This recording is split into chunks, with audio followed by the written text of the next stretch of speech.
Hey fam, welcome back to my channel. If you're new here, my name is Javonnejay and I'm a California native who moved to Bangkok, Thailand to teach English and immerse myself in Thai culture. I'll be honest, I've been sitting on this topic for a while, probably months now, but I've been seeing a lot of discourse online lately about whether or not expats are considered gentrifiers. I definitely wanted to weigh in and give my thoughts on the situation, but maybe with a bit more nuance. So, are expats just gentrifiers with better branding?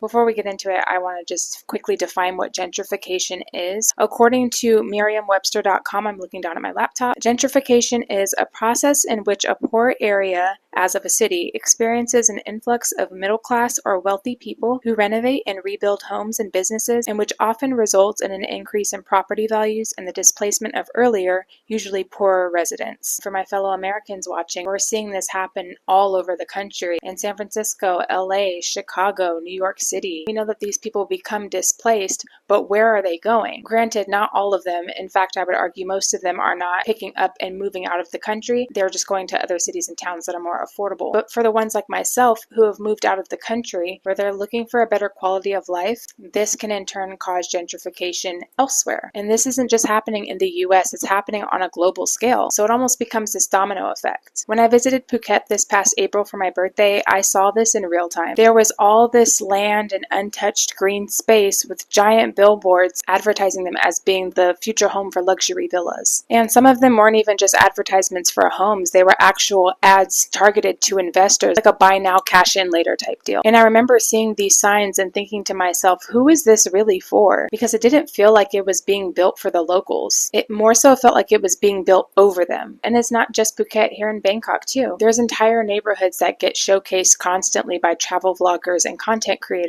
Places like Tonglor, Ekamai, Prampong, they're affluent, trendy, and full of Instagrammable cafes and rooftop bars, aesthetic co-working spaces, all that. But if you're in one of those areas, you might get hit with that feeling of, I don't really feel like I'm in Thailand. And it's because you're really not. In my opinion, these are some of the most gentrified parts of the city, and a lot of the businesses are foreign owned. And even the Thai-owned spots that exist change their menus, branding, and decor to be more palatable for Western preferences. So when people say that they love Bangkok, I can't help but wonder, do you love Bangkok, or do you just love the curated version that's been built for foreigners? Not every expat is the same though. We're going to break them down into three different categories. So we've got the recreator, the romanticizer, and the rooted expat. So for me, the recreator, they want Thailand but Western amenities. They want their Amazon, they want their brunch spots, they want their trendy rooftop bars. They don't really engage with the local culture and they just want to recreate Western life abroad. Then we have the romanticizer. The romanticizer always talks about how beautiful and simple local life is. They more so come for the vibe and not the reality. And then finally we have the rooted expat. They try to learn the language,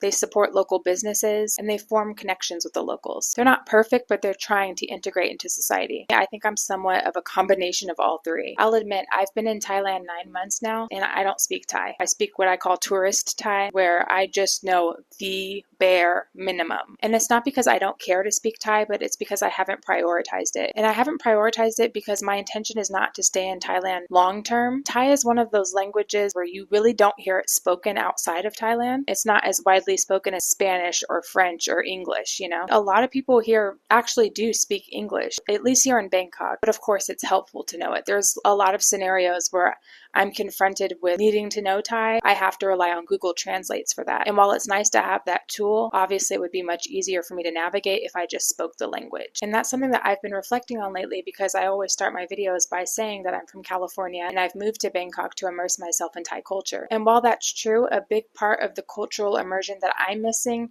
is learning Thai, speaking the local language. I think that language is a form of respect, and it reminds me that even if I'm not causing direct harm by not knowing Thai, it still has an impact. Something else I want to share, and it's often not talked about, especially in the Black expat community, is that feeling of otherness that comes with living in a mostly homogenous society. In Thailand, especially as a Black woman, I definitely stand out. And I'll be honest, that can feel isolating sometimes. And one of the things that keeps me grounded is being able to connect with other Black expats from around the world. And I've shown this in my vlogs and my Instagram stories of me hanging out with other Black expat groups, meeting up at restaurants and mixer taxers and things like that. And I know that some people may criticize that and say that that defeats the purpose of moving abroad. I think it's a much more nuanced conversation than that. It's not this black and white issue. No pun intended.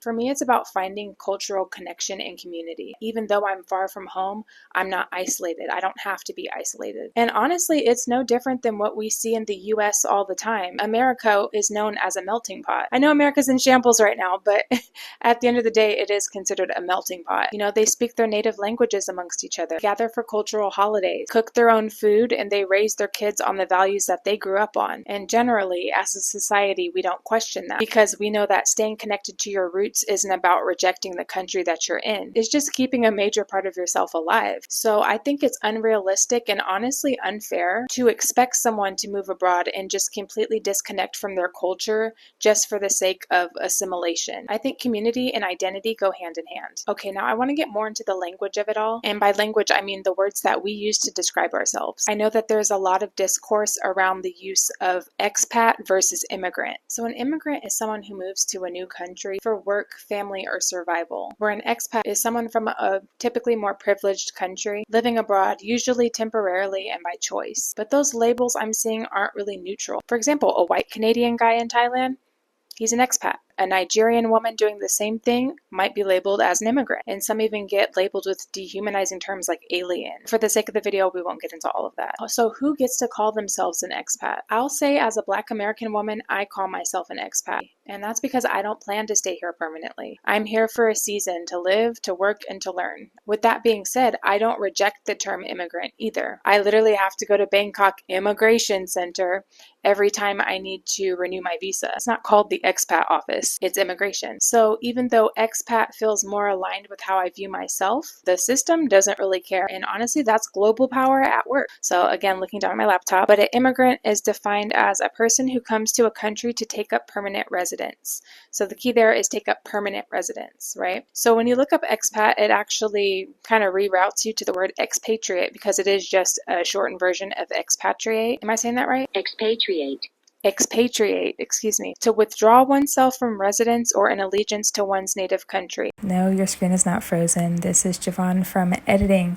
So I realized at this point in the video that I actually looked up the term expatriate, which is spelled exactly the same as the word I was looking for, which is expatriate. It sounds very similar and it's spelled exactly the same. But what I was reading was the verb instead of the noun. So the definition of expatriate, I'll put it up on the screen, is a person who lives in a foreign country. So now you know. Right below it, it says to leave one's native country to live elsewhere. So I would say in that regard, it's more of an umbrella term. Indeed, an immigrant is an expat, and perhaps they are interchangeable. Speaking for myself, I personally don't reject the term immigrant. I just feel like expat defines me a little bit better because immigrant is somebody who's trying to take permanent residence. I don't plan to live in Thailand for the rest of my life or anywhere because I do plan on living in different countries. Immigrant, I just feel doesn't fit me. But again, I don't reject that term. If you were to call me an immigrant, I'm not going to fight with you like, no, I'm an expat. You're not going to get a fight with me. Argue with your mama. A lot of people who move abroad, myself included, are not rich. They're not buying villas or investing in property. They're moving because they feel pushed out of their own cities where the rent is sky high, wages are stagnant, and the cost of simply existing just keeps going up. So what do they generally do? They move to places where their dollar stretches further. They go where they can finally breathe, and on the surface, that makes sense. But underneath it creates this sort of domino effect. People displaced by gentrification at home end up unintentionally gentrifying other places around the world, especially in countries where the average income is way lower or where foreigners have more leverage than the locals. There's a difference between somebody just trying to survive versus somebody buying up condos and flipping them into Airbnbs for profit. One is survival and the other is extraction, but both can still cause impact even if the intent is different. And that's why I think it's important to name this as a systemic issue versus everybody just pointing the fingers at individuals. We keep blaming individuals rather than seeing the bigger picture at play. Now, this is probably the hardest part of the video for me because this is the part where I feel like I have to check myself. Am I a part of the problem? I live in a building where my rent is probably higher than what most Thai locals can afford. I haven't learned the language. I mostly socialize with other foreigners, and whether I want to admit it or not, I've contributed to this ecosystem that makes it easier for Westerners to settle here and in turn can make it harder for locals to stay here. But I also try to be conscious. I support small vendors. I don't act like my way is better. And when I mess up, I reflect and I adjust. Now that doesn't erase the impact, but I do think it changes the posture. So what does being a good expat even look like? Is that even a thing, or is it just about causing the least harm? Personally, I don't think there's a perfect way to be an expat, but I definitely think that there's a better way. Guests do have responsibilities. Our responsibilities are to learn, to adapt, to respect, and to give more than we take. I feel like I could go on and on about this, but I think this video is long enough, so I'm just going to wrap it up here. But of course, I would love to hear from you all. Do you think expats are just global gentrifiers? What does being a respectful expat look like to you? I would especially love to hear from Thai locals. Please, let's keep it as respectful as possible in the comments. Speak your mind, but do so with respect. If you like this video, please give it a thumbs up and subscribe if you haven't already, and I'll see you in the next one.